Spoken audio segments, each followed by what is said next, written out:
দুপুরের খাবার যেমনই হোক, সন্ধেবেলা কিন্তু একটু খিদে খিদে লাগেই। চা কফি যারা খায় চা কফির সঙ্গেও লাগে, আর চা কফি যারা না খায় তাদেরও কিন্তু এই হালকা খিদের জন্য কিছু না কিছু বাড়ির মায়েদের বলুন বা বাড়ির হেসেল যারা সামলায় তাদের কিন্তু চিন্তায় পড়তে হয়। চিন্তার কিচ্ছু নেই, অনেক রকমের স্ন্যাক্স কিন্তু আমাদের ঝুলিতে আছে।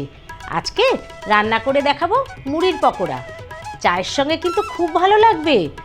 তাহলে একবার দেখে নিই মুড়ির পকোড়া রান্না করার জন্য আমি কি কি নিয়ে নিয়েছি। আমি এখানে একটা পাত্র নিয়ে নিয়েছি, যার মধ্যে অল্প একটু মুড়ি নিয়ে নিয়েছি।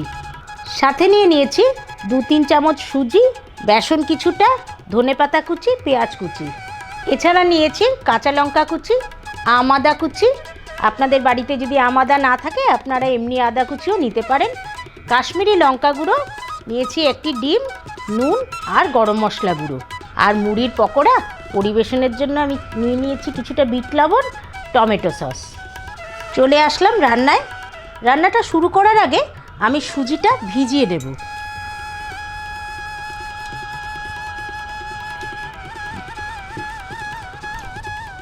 সুজিটা জল দিয়ে ভিজিয়ে নিয়ে আমি মিনিট 10 রেখে দেব।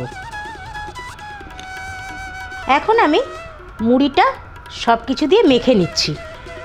প্রথমে আমি একটা ডিম নিয়ে নিলাম মুড়ির মধ্যে।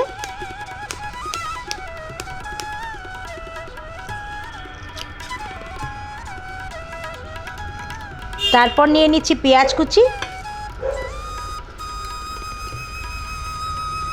তারপর নিচ্ছি কাঁচা লঙ্কা কুচি, তারপর নিচ্ছি আম আদা কুচি, নিচ্ছি কিছুটা নুন, একটু রঙের জন্য আমি কাশ্মীরি লঙ্কা গুঁড়ো নিয়ে নিচ্ছি, আর স্বাদের জন্য নিচ্ছি গরম মশলা গুঁড়ো। এছাড়াও নিচ্ছি ধনেপাতা কুচি, আর নিচ্ছি 2 চামচ বেসন, আর যে সুজিটা আমি 10 মিনিট ভিজিয়ে রেখেছিলাম সুজিটা নিয়ে নিচ্ছি।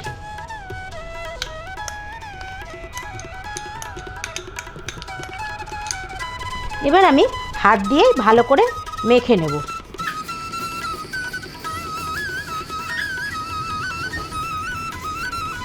সব কিছু দিয়ে খুব ভালো করে মাখিয়ে নিলাম। এবার তেল গরম করতে বসিয়ে দেব। এই রান্নাটি কিন্তু আমি সাদা তেলে করে নেব। কড়াই গরম করে নিয়েছি, সাদা তেল নিয়ে নিচ্ছি। তেল একটু বেশি নিলাম, ডিপ ফ্রাই হবে তো। তেল গরম হওয়া শুরু হয়ে গেছে। এবার পকোড়াগুলো ছেড়ে দিচ্ছি। গ্যাসের ফ্লেমটাকে আমি হাই করে পকোড়াগুলো ছাড়ছি।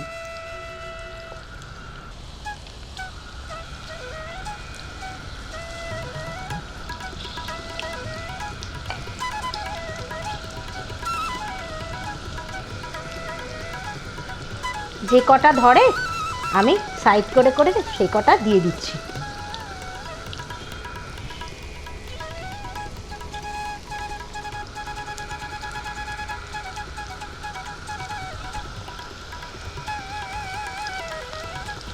এখন আমি গ্যাসের ফ্লেমটাকে কমিয়ে দিচ্ছি। খুব বেশি বাড়ানো থাকলে তাহলে পরে ওপরটা পুড়ে যাবে, ভেতরটা কাঁচা থেকে যাবে। নিরামিষ দিনে আপনারা যদি খেতে চান তাহলে কিন্তু ডিম আর পেঁয়াজটা দেবেন না, বাদ বাকি একটু যদি হিং দেন তাহলেও কিন্তু খুব ভালো হয়।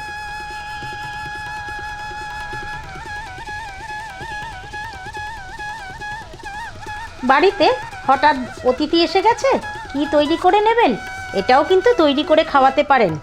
হলফ করে বলতে পারি প্রশংসা কিন্তু পাবেনই। গ্যাসের ফ্লেমটাকে মিডিয়াম করে আমি পকোড়াগুলো হালকা হালকাভাবে ভেজে নেব। এখন আমি আস্তে আস্তে উল্টে দেব।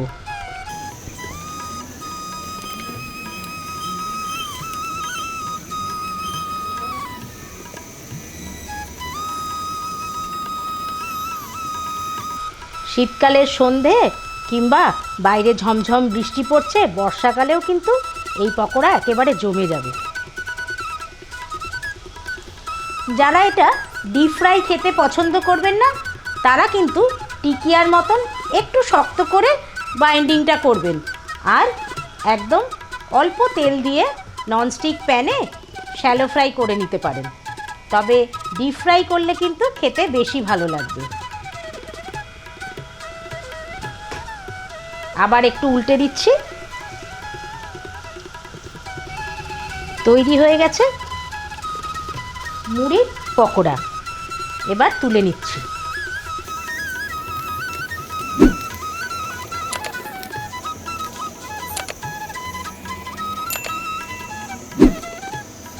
দেখতেই পেলেন খুব সাধারণ উপকরণ দিয়ে মুড়ির পকোড়া বানিয়ে নিলাম, আর এই উপকরণগুলো কিন্তু আপনাদের হাতের সামনেই থাকে।